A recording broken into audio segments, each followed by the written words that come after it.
Welcome everyone, welcome to the London Machine Learning Meetup. I'm Martin Goodson from Evolution AI, who are the sponsors of the meetup. Today we have Yuandong Tian, who's a research scientist at Meta AI.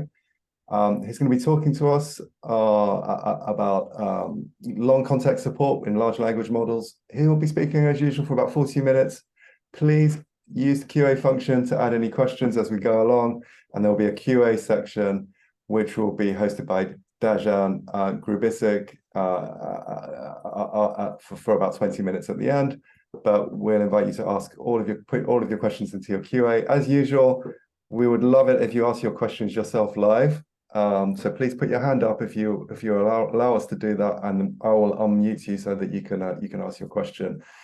We will normally prefer people with their hands up, so you're more likely to get your question asked if you put your hand up, and that keeps it more interactive. Cool. Okay, so let's get going. Let's hand over to Yuandong now. Hey, good morning, everyone. Or should be good afternoon, everyone. In London time. Yeah. So my name is Yuandong Tian. From AI and Meta Fair. I'm a research scientist and also manager in Fair. So today I'm going to talk about efficient inference of large language models with long context support. Okay, so let's start with the first slides. We all know large model right now is ubiquitous and everyone is going to use it. And we see a lot of very strong, interesting behaviors from the larger models, right? So use larger models, you can do a lot of things. For example, conversational AI, you can generate content. You can drive agents from different perspective and to basically watch like how they interact with each other. We also use larger model to do reasoning and planning, and also summarization, all these different tasks. There's a lot of possible applications in larger models. So at its core, and we all know that the transformers is basically like the one of the key component to drive the current modern larger models to work very well. So within the transformers, one of the key component is the attention mechanism. Right, so in the attention mechanism, we have the query, queue, and also key. And the query basically will try to have attention with all the previous keys in order to decide which key are most important, and try to combine all the previous keys contribution together to form the next representation of tokens. That's called attention mechanism, and this is actually one of the key components to make transformer works better than other different architectures. Right. So one of the key questions here is that how can we make this kind of attention mechanism and also the entire transformer faster and more efficient, so that we actually have a better model and more efficient models that can be useful in many different scenarios, and also reduce the memory cost as well as reduce the latencies, and also at the same time support long context. That's the major topic for this talk. So for the major directions, like as I mentioned, there's several different components. So one is called efficiency, right? So first of all, you really want to make sure that the inference is fast, right? So we all know that autoregressive generation is slow and also memory intensive, right? So you might generate like a long context, and this will create like a long, like a very long KV cache, and this KV cache may occupy a lot of memory, and at the same time generation is slow because you need to generate token by token. So this is actually one of the limiting factor for larger models to be useful in many different scenarios, especially if you want to run it in a device that is computational limited, right? So and at the same time we also have this kind of problem that called long context, which means that you really want to generate a lot of content given the initial prompt or initial content, right? So, but we all know that when we train a larger models, there's a predefined size of the pre-trained windows. For example, for Llama V2, it is 4K. If you want to generate something that is beyond the 4K window, if you don't do anything, then you're going to see perplexity blow up, because the model was not able to extrapolate from the existing pre-trained windows. In that case, like how can we actually change the model on the fly in the inference time without retrain model or without like doing anything, so that it can still give you a very good output, right? So that's another question. And furthermore, if we can combine the two, can we have some interesting approaches that can have the both of the best of the both worlds? That would be the nice situation for our inference. So that's basically the major topic. So let's start from the first paper, as I want to mention around this series of work. So we first want to think about like what kind of characteristics we can leverage for in the large language models in order to make sure that we have a fast inference. The first property that we notice is called the sparsity, right? So the sparsity basically means that if you check how many, for example, heads has been activated during the feed forward loop, feed forward like pass, you're going to notice that there's actually a lot of attention head that is actually silent. There's no much activation in the attention heads, and most of the attention heads are basically they are silent until there's some specific input that will activate them up. Right, and the same thing for MLP layers. For MLP layers, you check the neurons, right? So the hidden neurons, and you're going to see like most of hidden neurons, they are basically very silent. They're basically zero for OPT models, which use ReLU activation. But for other, for example, like if you have some input, specific input, then the specific neuron will be activated. Right, because of this interesting sparsity property, it is possible that we can leverage this in order to improve the inference speed. Okay, then the question is how, right? By the way, this paper is called DJU. It's being published in ICML 2023 as an oral presentation. So the question is like, how can we leverage that? So we try to find a way to do that.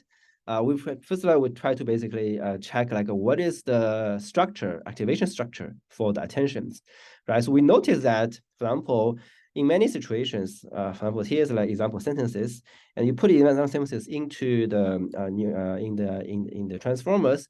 In decode-only transformer, what's happening is that there's a lot of head. For example, this head 43, it does not really give you anything noticeable, right? So for that particular head, 42 and 44, when the new token comes in, then you're going to see like a very strong patterns, right? So it may basically like focus on the word like in 22, and for head 24, it may focus on the word shipping, but for 23, nothing was being focused on, right? So this head was regarded as a non-activated head, right? So and can we do something for this non-activated head? That's the question. Right, so one of the proposed ideas that we have is that can we predict this kind of contextual sparsity, right? So which means that we really want to find what attention head will be activated before it actually the input actually going through the computation, right? So the good thing about that is that you can actually load the desired set of parameters and save a lot of cache memories. Right, so here's like one of the examples, right? So suppose you only, before you actually do before you actually know, okay, maybe these two neurons in MLP layers at layer K will be activated, but not the rest of this weights. So what we can do is we can just preload these two rows and two columns, and then we use this subset of the parameters to only compute the output of the two. Right, and the same thing we can do for the attentions, right? So if we know only the attention head 2 is being activated, then we can basically load the WQ and WQ, the corresponding rows, and then we only compute activation head that is being predicted to be activated, to be active, and then treat all the remaining activation head as like a constant, right? As like a uniform distribution, right? So by doing that, you save a lot of cache memories and also save a lot of computation. Right, so the reason why then we can do that, and how can we predict this kind of contextual sparsity? I mean, what we can do is very simple. You have some evaluation data set, and you basically use this evaluation data set and go through the entire pipeline. And then once you have that, you naturally will get all the ground truths for the evaluation data sets, right? So the ground truth basically means that which activation head will be activated, right? So which MLP neurons will be activated? We all know that because we go through every layers, and then we treat them as a ground truth and train models. We can train nearest neighbor search models. We can also train models that can predict basically we can use like MLP for the predict like which neurons will be activated. beforehand.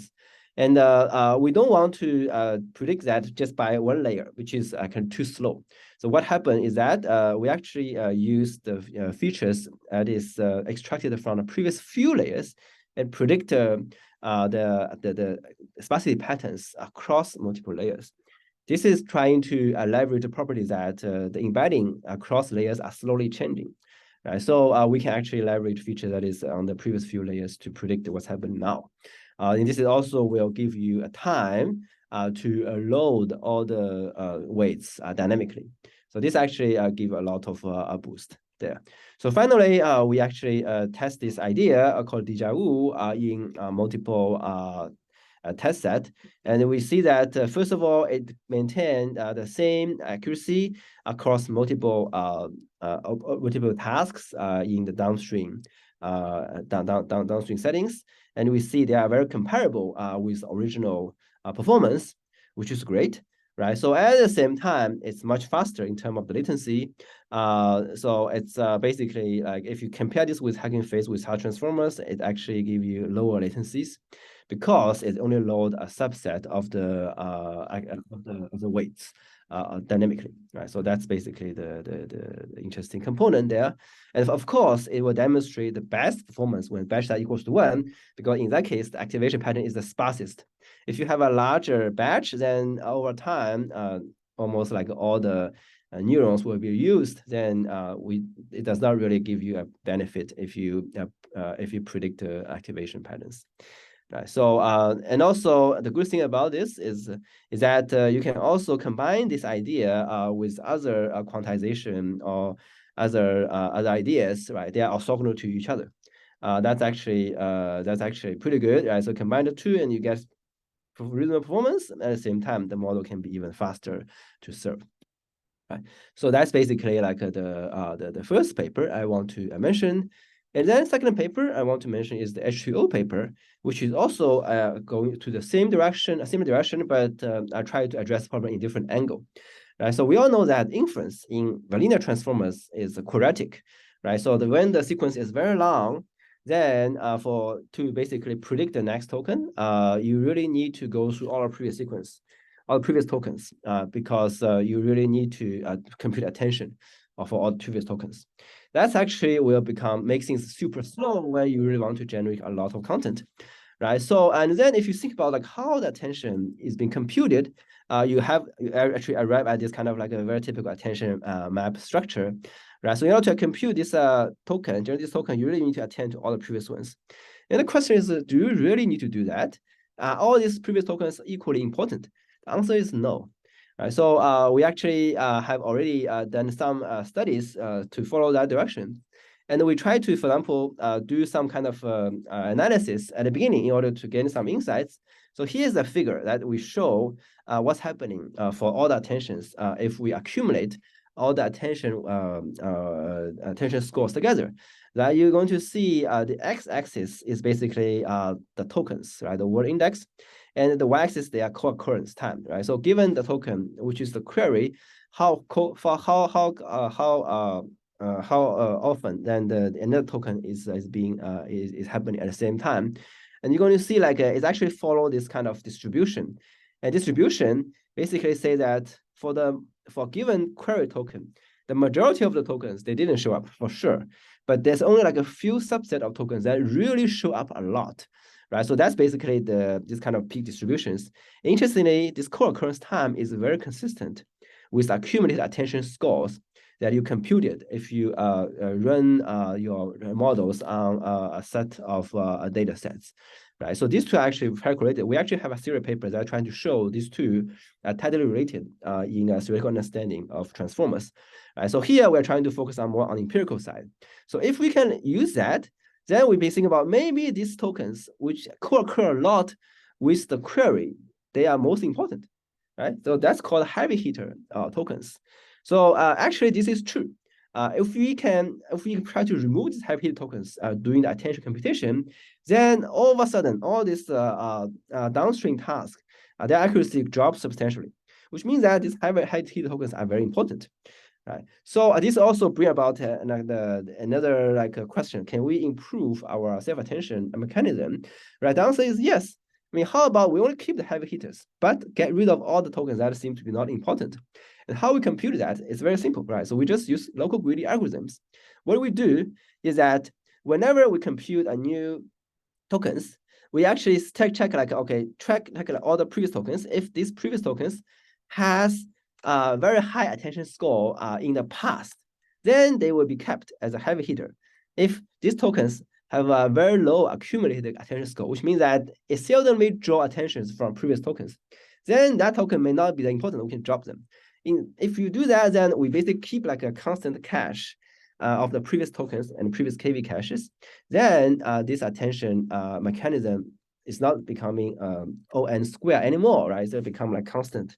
It's basically like the number of the sequence tokens times the size of the cache. Right, so this will make things much faster at the same time, and we'll have like a fewer memory usage. So here's like a one simple diagram showing how this works, but with like more concrete numbers. Right, so at the beginning you have token 1 because it's the first token, so the attention is always 1. Right, so the second token, the attention is spread out between the first token and second tokens.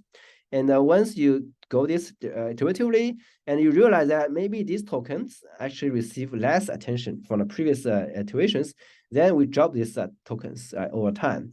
And we basically do this iteratively until we fill in the cache and keep the constant size of the KV cache all over the place. Right, so this very simple idea actually works surprisingly well. We actually see that if we keep the KV cache budget to be larger than or equal to 20%, then we actually see like the performance really doesn't seldomly drop all the way down, right? So and then which means that we might be able to save a lot of memories and time when we actually leverage these H2O techniques. Right, so we also test our technique in different GPUs in terms of throughput, right? So we see that our approach is indeed faster for sure because we are basically reducing the self-attention computation.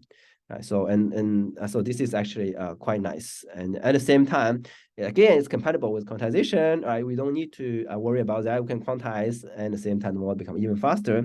And second, there's an interesting side effect, which means that it actually generates sentences with less repetition and also more creativity, which is interesting. Right, so here's like one example. Right, so if you use Llama 7B to generate, and you're going to see. There's two sentences called begin to cry, right? So things actually repetitive a little bit. I mean, I would say like maybe you can tune the temperatures and tune different parameters, you might get a little bit better. But in our case, if you use H2O, it becomes a little bit more diverse. This is probably because you drop like the previous tokens. Some tokens are actually less relevant, but at the same time, it's limiting and constraining your future generation. If you drop them, then the future generation may be a little bit more diverse. Okay, so the next question. Okay, we have this heavy hitter, which is good, right? So the next question is like, what are these heavy hitters? Right? Where are they? This is kind of like understanding questions. We want to understand more about what's happening inside transformer inference. And can we do better? This actually leads us to the third paper that we're going to present. This is the StreamingLLM paper. That paper actually got pretty famous once we released the archive, and actually multiple blogs and also YouTube actually like mentioned that idea, which is pretty nice. So here I want to talk a little bit about this paper. So basically we check, what's happening to the H2O heavy hitters, and we check the attention patterns. It's interesting to see that we actually see a lot of attention actually concentrated into the first tokens. It's actually very interesting, right? So if you check the first two layers, it does not appear to be the case, but starting from layer 2 and into like a very high layers, you see like these initial tokens actually draw a lot of attention from the long sequence generations. Right, so this is actually very interesting and also at the same time not very intuitive, right? So because the first tokens may not be that semantically significant, right? So the first token may be arbitrary, but it may not be relevant to the token being generated in the current place. But interesting and actually get a lot of attentions there, right? So we actually call these tokens as attention sink, right? This means that the tokens that disproportionately attract attention irrespective of their relevance. That's the name. And the paper is called Efficient Streaming Language Models with Attention Sinks. So why this attention sinks, right? So we actually come with some hypotheses, right? So we say, oh, first of all, because attention score have to sum to 1 for contextual context. But what happens if I don't really want to attend to everything? I just want to say, maybe this is the, I want to basically get rid of all the tensions. Then the current mechanism does not provide you with a way to get rid of the attention altogether. So in that case, I mean, the transformer doing training need to find a way out. So how can we find a way out? I mean, the best thing we can do is to try to leverage the first token, which is always there, right? And which is the least relevant to the generation. So we basically put all the unnecessary attention scores to the first tokens.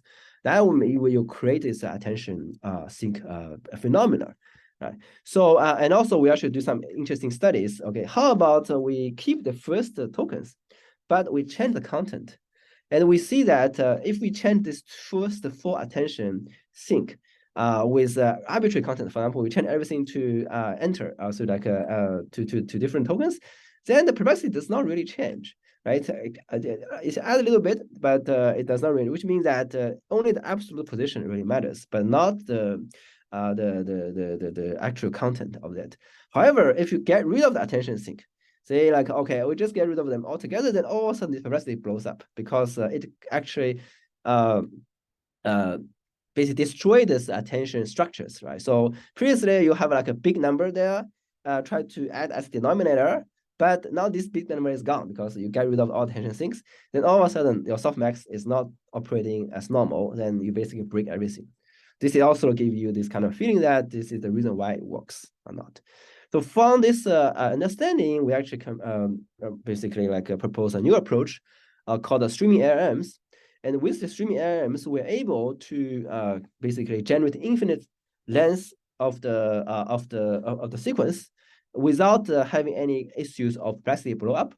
And at the same time, the complexity, the computational complexity is linear with respect to the overall length, right? So which is actually good, right? If you compare this with all the previous approaches, for example, if you do dense attention, you get like t square, which is t is like the length of the entire sequence, right? And at the same time, if you getting out of the window, then you will have problems with the perplexity, right? So if you do sliding window, it's actually with recomputation, then perplexity is fine because you actually recompute. Then the new tokens at the beginning of the window will become your attention sink. But at the same time, because you have to recompute every time, your computation actually become like very expensive. Right? So but our approach trying to basically balance the two. Right? So the idea is actually very simple. Right? So you keep the first few tokens because they are attention sinks, and you should not get rid of them. If you get rid of them, you obviously will give you perplexity blow up. Right? But at the same time, you get rid of the intermediate tokens that is being evicted, right? So and then you have this rolling KV cache, and you add like more recent tokens at the same time, get rid of the intermediate tokens there. And one of the key designs that we want to bring about is that it's called a positional rolling, which means that whenever you want to compute the self-attention score for next token, we basically recompute all the positional encoding and their rope computation, right? So, and also we use the position within the cache to compute the positional encodings, right? So this is very important because if you keep the original location and also keep original location, and then you compute the rope compute the rope positional embedding. If they are very far away, it's like a very as far like become like a super far away, then it exceed the original pre-trained context window, then you still will see blow up, right? But if you use their position within the cache, then what happens is that as long as the cache size is smaller than the pre-trained context window, the computation will be fine, and you won't be able to meet with any situations like a blow up or perplexity. Okay, and here's like one video showing if we try this with StreamingLLMs, the model will continue to do streaming, and it will give you reasonable continuations of the sentences. But if you don't do that, either you end up with like auto memories because your window becomes super large, or you end up with like a garbage output because you're exceeding the original pre-trained windows of the larger models.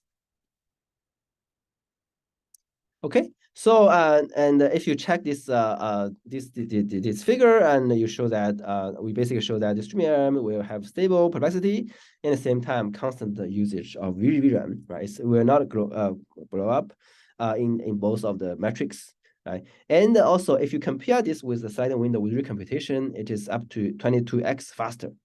Because we don't need to recompute the previous attentions all the time. We just like keep going. And also we want to show that it can generate infinite tokens. So we try this up to 4 million token generations, and actually it's quite well. And the perplexity is actually stable, right? There's no blow up here, right? So it's basically stable at the numbers there. Yeah. And we also compare this with all the other approaches, right? So for example, you can basically compare all this 4 different approaches. For dense attention, you're going to blow up after exceeding the pre-trained length, because dense attention basically keep everything in the KV cache, and also the positional encoding is basically using the original location. Right, so when the window becomes super long, then the positional encoding between the two tokens will be outside the pre-trained windows, and it will blow up. Right, so that's the problem with the dense attentions. If you do window attentions, right, so this is if it's like go beyond the KV cache size, then you lose the initial tokens. So you lose the attention sink, the perplexity also goes up, right? But in our approach, we actually is stable, right? So in perplexities. And the recomputed window attention also is stable, but it's much faster and much expensive because you recompute the entire attention maps once you go beyond the KV cache size. Yeah. Okay, so we also do interesting different like ablation studies, right? So, and one question would be, okay, since like attention sinks seem to be the way to hide all the attention mass there, right? So can we pre-train a new model that with a dedicated attention sink there? Can this work? The answer is yes, it can work. Right, so you basically put like, for example, dedicated sync tokens called the learnable sync tokens, and when their embedding is allowed to change over time. And the zero sync, which means that we put the sync tokens, but their embedding is not allowed to change during the training, right? So and you see that indeed, once you put back this attention sync tokens, you're going to have reasonable perplexity and over time, right? So that's we should justify that these attention sync tokens indeed to store all the attention mass that is not necessary for different generation tasks. And we actually see concurrent papers also from Meta that try to study like similar behaviors, but in vision transformers, right? So, and they bring about this idea called registers. And these registers is also some kind of tokens that will accumulate additional attention mass, but in visions. So once we have these registers, and you're going to see the attention mass between much more cleaner compared to the cases that there's no registers. So that's actually interesting. But the only difference here is that vision transformers is not a decoder-only model. So you're going to see there's no preference in terms of the position of the attention sinks. But in decoder-only models, attention sinks at the beginning. All right. Okay. So so now we talk about limitations. So people see this kind of videos about infinite generations, or maybe we already solved the long context problem. No. The long context problem is still not being solved because you still will have the issues of loss in the middle. And this is basically the additional experiments we have conducted to show indeed this is the case, right? So for example, to test this, what happened is that we input like a lot of synthetic data and with query and answers. And the query may appear at the line, like for example, 15, and the answer may actually appear in a line like 20, right? So the gap is called the line distance between the query and answer, right? So once the line distance becomes longer and longer, then you're going to see gradually the performance of the retrieval will become less, and suddenly it becomes zero. which means that it actually still cannot remember the intermediate data in the text.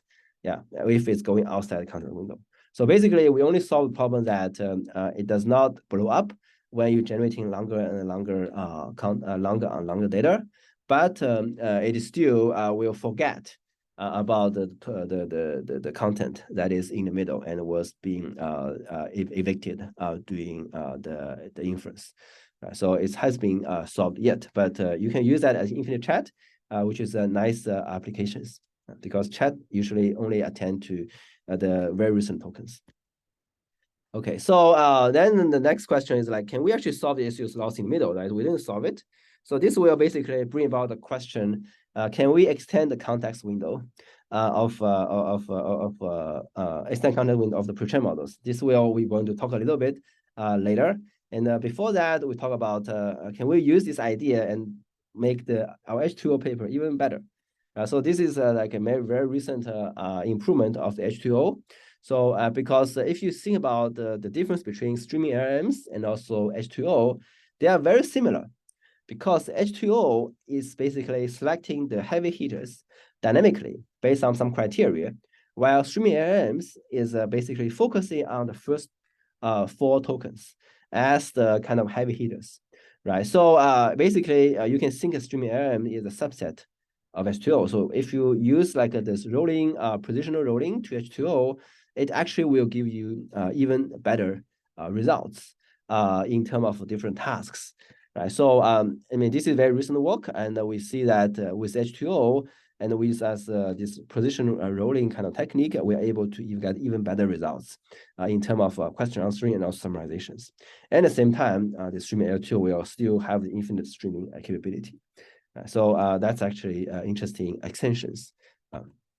And this is definitely another demo showing this is possible, right, with the streaming, and it will continue streaming without any problems. Otherwise, you're going to be either out of memories or it give you garbage because you go extend the pre-trained context windows. Okay, so then the next question is how can we extend the pre-trained context window with these seem to be limiting factors for larger models? And this basically brings about the final paper that I want to talk about. This called extending context window for pre-trained models. Right. So this paper actually is an interesting paper as one of the few papers that propose the way to extend the windows without like a complete pre-training. So basically, like one of the hypotheses that we come up with is that you basically, whenever you want to compute the attention score between 2 tokens, right? So you first compute the embeddings, and then you compute the attention scores after they both go through some positional encodings, right? For positional encoding like a rope, what we do is that we first put some sinusoid and cosine functions into each of the embeddings, and then do inner product between the 2, and then you get the attention functions, right? So that's basically the attention function scores. So during the training, what happened is that this attention span, n minus n, basically the difference between these 2 attention the positions, this number never exceed a fixed constant, right? So for example, when you train the Llama 2 models, these 2 numbers, if you subtract n by n, it never exceeds 4K, right? So basically that's the pre-trained window, right? So because it never exceeds 4K, then what happens is that when you train entire models, this attention function A is only be trained within this 4K windows, but never out of it. That's basically the question, the real problems. And people will wonder, oh, you train within this window, but never out of it. That may be fine. Yeah, because it seems like the function is actually works pretty well within this window. Then it should extrapolate reasonably well. The answer is actually no. So here's the one synthetic examples that shows this attention function works quite well within this window, right? So the window is 2K because at that time we haven't released Llama 2 yet. So with Llama 1 and Llama 1's pre-trained window is 2K. So you see like this is 2K and everything seems fine. It's between -1 and 1, very well behaved functions. But all of a sudden, if you extend your difference between two different positional encodings beyond the context window, and you see like all of a sudden this become crazy. Okay, so why that's the case? This is because it is actually a typical phenomenon for any kind of function approximator.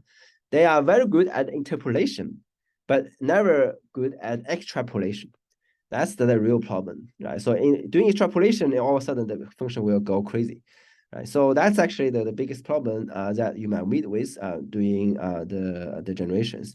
So because the attention score become crazy, then you will never be able to generate and write tokens outside the pre-trained windows. That's the reason why it breaks. It breaks, right?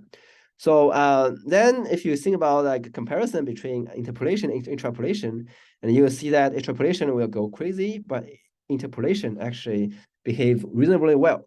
And so there's actually a theorem in our paper showing that the interpolation can be like 600 like more accurate than the extrapolation in terms of like the actual bound. Okay, so given that idea, then one thing we can do is that when we are doing like extrapolation of the pre-trained window, what we can do is we can actually turn this into interpolation. That's basically the main idea of this paper, right? So how can we do this interpolation? We actually can say, how about we just squeeze all the like embeddings, positional encodings, right? So by some constant amount, so that the resulting positional encoding still fall into the pre-trained windows, right? So that's basically the idea of positional interpolation. Very simple, but still it works reasonably well, right? So we actually try this with multiple settings, right? So we try different models. At that time, we basically try Llama 1. So for trial these models, for example, if we don't do any kind of method, we just use the raw model and test the evaluation context window size. You see that if you go beyond this 2K window, all of a sudden it blows up in terms of the perplexity. However, once you have that model and we basically fine tune it, and interestingly, it will basically extend to much larger context windows. Right, so that's actually a very interesting, and we only need like 100, less than 1,000 steps of fine tuning. In many cases, you only need like 100 steps of fine tuning, and you get an extrapolation up to 8x length of the original context windows. Yeah, and also if you compare this with the original like fine tuning, right? So, if, for example, we say, oh, how about we just do fine tuning without doing all these tricks? Then what happens is that our positional interpolation actually has a much better like sample efficiency, right? So with basically, for example, 200 fine-tuning steps, and this approach actually give you 4 context windows that is being designed. But if you just do fine-tuning without doing this positional interpolation, then what happens is that you have to basically spend a lot of fine-tuning steps, but the window size still is not going up very much, right? It's not extend very much. So which means that this simple changes actually substantial changes in inductive bias, and so that the model become much easier to tune towards longer windows. And we also show that even after tuning, the performance of this other downstream task, they remain the same or approximately the same in different scenarios. Right? So for all these downstream tasks, they are not like having like a super long text. They are having like a short text, but at the same time, we want to make sure that after this fine-tuning, the performance still remain the same. And so it's actually pretty interesting that this is fine. And we actually see a lot of follow-ups following this work, right? So after actually 2 days after our archive release, we actually see people come up with a new approach that is even better than this positional interpolation. Right, so instead of like doing basically squeezing or interpolation across all the frequencies, what they propose is that they actually just do basically doing interpolation in low frequencies, but extrapolation in high frequencies, right? So basically, instead of having alpha, which is outside this entire c to the power of -2j divided by d, they put the alpha inside the c, so that they only increase the c, and then all of a sudden things works well. And sometimes you don't even need like fine tuning, and all of a sudden the model extrapolate to very large context windows. We are very glad to see we see such a huge progress in short amount of time, and this is super good. This is super good. Okay, so here's basically the talk, and I think if you have more questions, please let me know. Thanks so much for a very insightful talk, Yuandong. I'm going to hand over to Dajan now. Dajan's going to be running the QA component. Dajan, I can see there's already a question in the QA, but I'd invite more members of the audience, please, to add your questions to the QA. And I'm going to pass you over to Dajan now. Thank you. So the first question is from Ted. Ted is asking, when you keep heavy hitters and evict other attentions, do you keep all positional embeddings, or you recompute these based on remaining positions? Yeah, that's a good question. So in our original heavy hitters, so we basically keep all the positional embeddings. That's why the older H2O cannot exceed the pre-trained windows. But in the streaming H2O, we actually recompute based on their position in the cache. So the new H2O, the streaming H2O actually can extend to infinite length. All right. So I would also like to ask one question. So you said that you're using some kind of MLP or some network to predict what is going to be hot attentional positions. So how big is that? How big we talk there? The network is super small. It's probably just one layer network, one layer MLPs. Yeah, very simple. Oh, I see. And also, basically, you basically predict whether a neuron will be active or not. It's kind of binary prediction, right? So, and for each neuron, you're going to have one. I see. Okay, that's pretty cool. Okay, so let me ask another question, which is, you also said that we can get the information about heavy hitters when we start running the information. Yeah. So how do you do that? Do you write some statistics about what happens in the inference time, and you just count the what was heavy hitter there, or you also use some kind of prediction mechanism to train it in advance, and then in inference time you just use pre-trained network to predict heavy hitters? Yeah, so right now we are basically using the statistics, right? So the statistics is called how many attention it has drawn from the previous predictions. That's very simple. If you go back to the slides, you're going to see this. Yeah. So basically, it's basically as you have attention map. What you do is you just add all the columns, right? So for each tokens, and then if the addition of the columns, the number is small, then you get rid of that token. I see. And did you find that this depends on the context? So if your input text is mathematics or programming or a literature text, does these heavy hitter tokens change, or there is consistent tokens across any kind of input context? Yeah, I think we haven't tested that in a more detailed manner yet, right? So we just empirically find that this simple heuristic actually works quite well. It definitely there could be more rooms to improve, right? So given the context, maybe you can actually train a model to predict which token is heavy hitters. Amazing. All right, so we got another question from Mayank.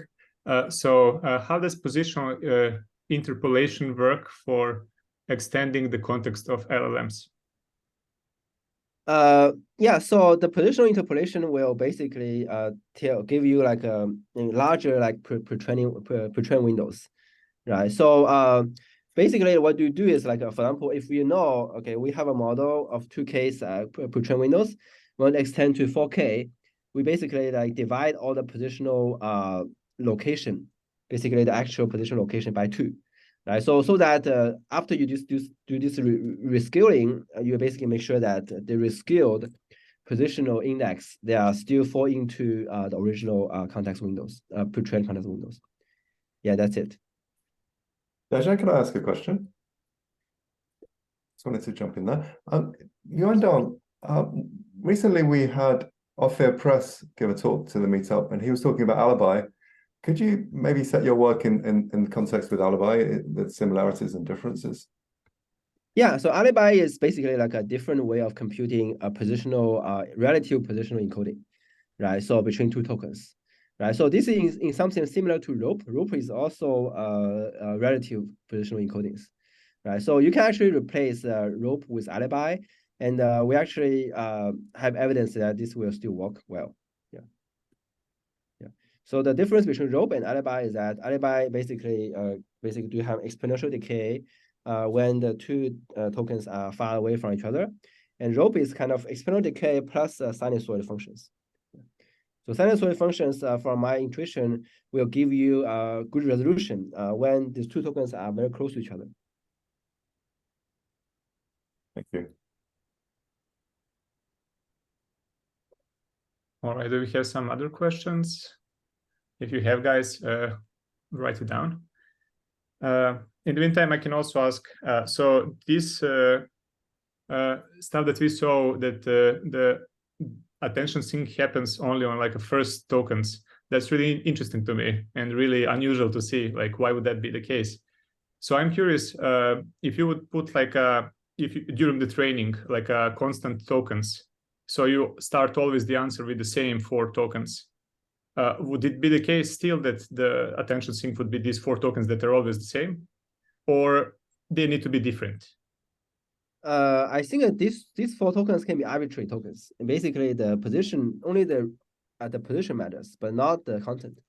We actually have one interesting experiment try to show like this. This is the one.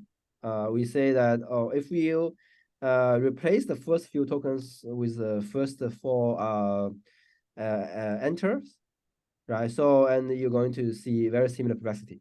So basically, you just keep these 4 placeholders there, and then it will basically provide you with the sufficient storage for your excessive attention mass, and this will keep everything safe. Yeah, if you get rid of these 4 tokens, okay, all of a sudden, boom, it doesn't work. I see. So basically, does that depend then on positional encoding? Because yes, exactly. And we can calculate that in advance if we assume that we have constant tokens, and then we don't need to use like a memory. We can use a constant. Basically, to hard. Yes, that's mostly right. The reason why we choose to use attention sinks for the tokens is that it's actually compatible with the existing architectures. You don't need to change all the inference. You just put the random tokens there. It's fine. I see. That's pretty convenient. All right. Super cool. And let me ask me one more question while we are waiting for more questions. So you said this kind of problem of long dependencies that we have, and in a big context size. How do we solve that problem? So is it possible also to predict what would be the long context dependency, or what would be the good approach for solving that problem? Yeah, I think this is actually an open problem for the community, right? So we don't know. If we actually know that, then we probably can do much better than the current attention mechanism. Right? The attention mechanism right now is just to assume everything has connections.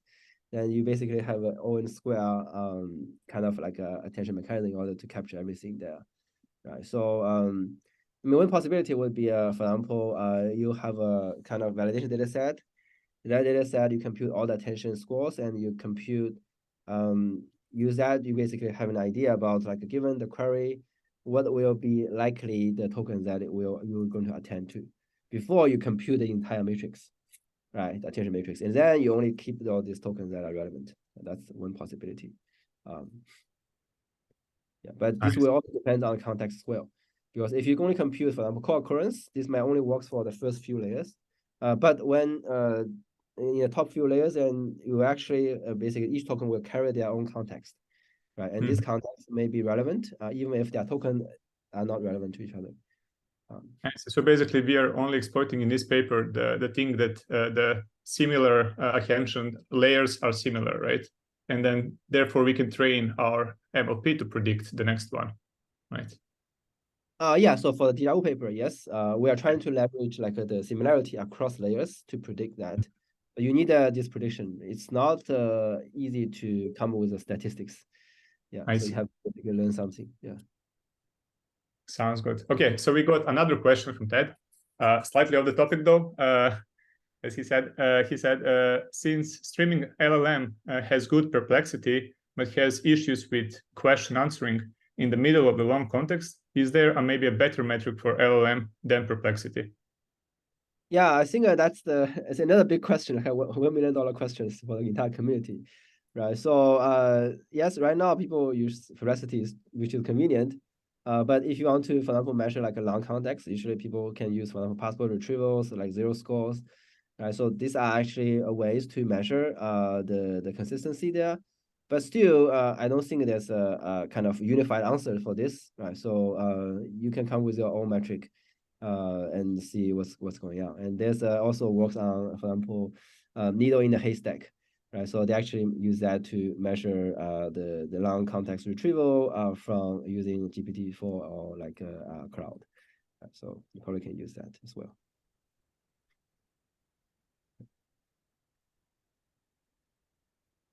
All right, sounds good. And I would also like to ask one last question from me, which is, on this graph that you showed, the input length on x-axis, and like on a y-axis we have like log PPL, and like how like the four methods of streaming basically increase their perplexity depending on cache size. Yeah, this one. Mm-hmm. So it was really interesting. It seems that the StreamingLLM and our approach and the window attention, right? Yeah. So the only difference is that we keep the first tokens in a StreamingLLM, right? But we can. Mm-hmm. So are you talking about this window attention recompute? Is this the one? So without recompute, so just like window attention and StreamingLLM. And we can see that window attention is like just like depend highly on KV cache when we reach that point, and it explodes after that. While for StreamingLLM, we basically just like keep the first tokens there, but it doesn't explode. Can you one more time elaborate on why? Yeah, that's basically like the critical difference, right? So if you have window attention, you have to keep the first four tokens. If you lose it, okay, you are dead. Basically, that's the difference. Yeah. I see. So it's not as I see. Okay. I got it. So basically, you're alive as long as you're filling up the cache, and then once you go off the cliff. And for us, because we always have it kind of keeps it there. Yeah. So basically, like you are having a kind of sliding windows, right? So if if sliding window move outside this first few tokens, then you are dead. Unless you recompute this window, then you have like a new 4 initial tokens, then you are fine. But recomputation will cause an extra like efforts. Great, thanks so much. That could be a good time to stop. I'm sure we could keep talking all night, but thanks so much again, Yuandong. Really interesting talk, really fascinating work, and thanks Dejan for conducting a really interesting discussion as well. Thanks to the audience for coming. The talk has been recorded. It will be available on YouTube, and so have a look at our YouTube channel. It's London Machine Learning Meetup. You can also subscribe to be alerted and be notified when it gets released. It will be released in the next couple of days. Thanks again to our speakers. Thanks to the audience, and see you again soon. Bye-bye.